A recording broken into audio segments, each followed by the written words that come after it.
Raymond Williams's The Country and the City is a seminal exploration of English literature, social history, and the contrasting ideals of rural and urban life. Through this book, Williams delves into how literature reflects and shapes our understanding of the rural countryside and the evolving city. This juxtaposition goes beyond mere location, symbolizing deep-seated values, class conflicts, and economic transformations. Williams's analysis unveils how English literature often idealizes the countryside, depicting it as a pastoral paradise, while the city is portrayed as a site of modernity and corruption. By examining various literary texts from the English canon, Williams reveals the underlying socio-political tensions between rural nostalgia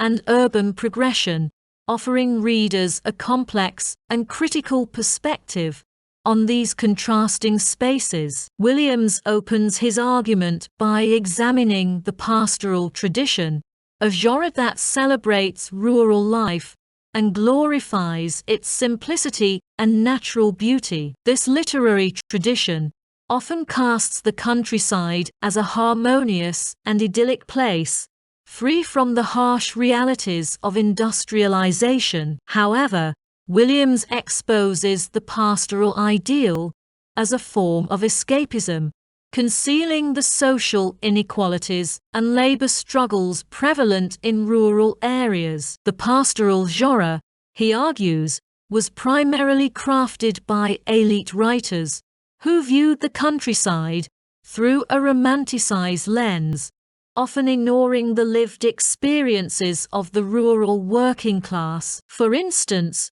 poets like Philip Sidney and Edmund Spenser, prominent figures in the pastoral tradition, constructed rural landscapes that are symbolic rather than representative of reality. Williams critiques this literary tradition for obscuring the socio-economic issues facing rural laborers, such as exploitation and poverty, thus maintaining a cultural narrative that benefits the upper classes by promoting an illusion of rural harmony. As industrialization spread across England in the 18th and 19th centuries, urban areas expanded rapidly, resulting in significant shifts in the social and economic landscape. Williams argues that literature from this period reflects the anxieties and transformations brought about by these changes. The city, once peripheral in literature, becomes a central theme, embodying the complexities of modern life. While the countryside continues to be romanticized as a place of innocence and simplicity, the city is increasingly depicted as a space of alienation, moral decay, and social upheaval. In works by authors such as Charles Dickens and Elizabeth Gaskell, the city is portrayed as a site where traditional values are eroded by industrial capitalism. Williams contends that these portrayals reinforce the divide between rural and urban spaces, creating a dichotomy where the countryside is idealized and the city is criticized, reflecting broader societal fears about the impact of industrialization. However, Williams also points out that not all writers fall into this binary view. Some, like Thomas Hardy, depict the countryside not as an idyllic refuge but as a place marked by hardship, struggle, and loss. Hardy's novels, set in the fictional region of Wessex, illustrate the harsh realities of rural life, including poverty, social isolation, and the impact of agricultural decline. Through Hardy's works, Williams demonstrates that literature can serve as a powerful medium for critiquing romanticized notions of rural life. By highlighting the struggles faced by rural communities, Hardy challenges the pastoral ideal and offers a more nuanced perspective on the countryside. Williams argues that this shift in literary representation reflects a growing awareness of the social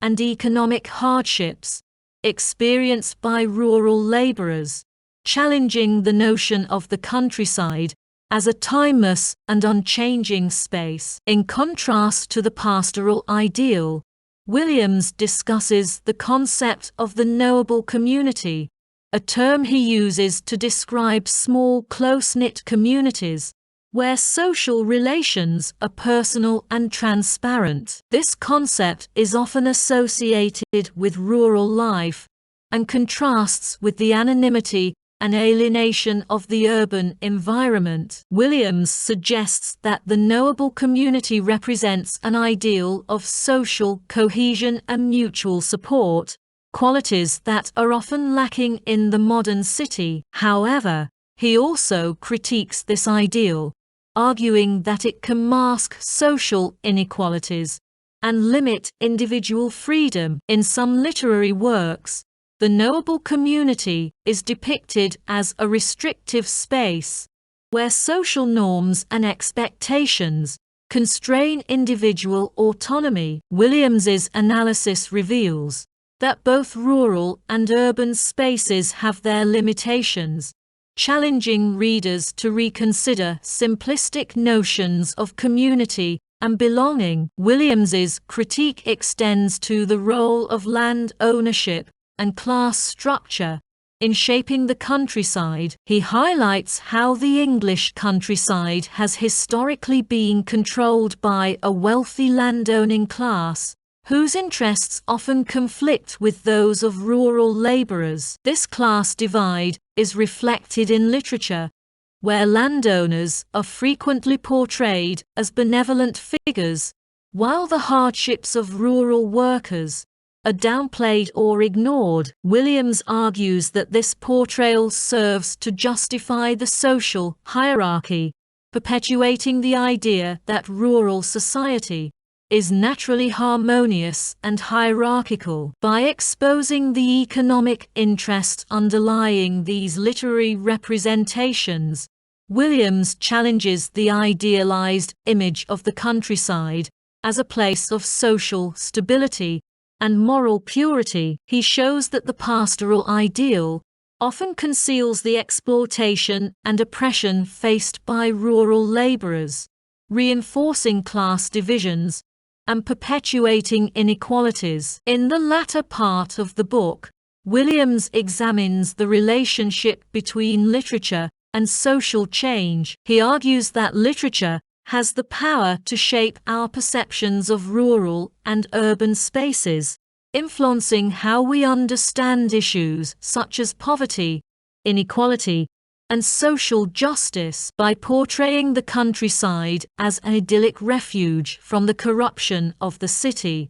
literature can obscure the social problems facing rural communities and discourage efforts to address them. Conversely, literature that depicts the harsh realities of rural life can raise awareness of these issues and inspire social change. Williams believes that literature should strive to represent reality more accurately, highlighting the struggles and inequalities faced by marginalized communities, rather than perpetuating idealized myths. Williams's The Country and the City is not only a critique of literary representations, but also a broader analysis of the cultural and historical forces that shape our understanding of rural and urban spaces. He emphasizes that literature is a product of its historical context, reflecting the social, economic, and political dynamics of its time. By examining how different authors represent the countryside and the city, Williams reveals the changing attitudes toward these spaces and the values they represent. He argues that literature has the potential to challenge dominant cultural narratives, offering new perspectives on issues such as class, community, and social justice.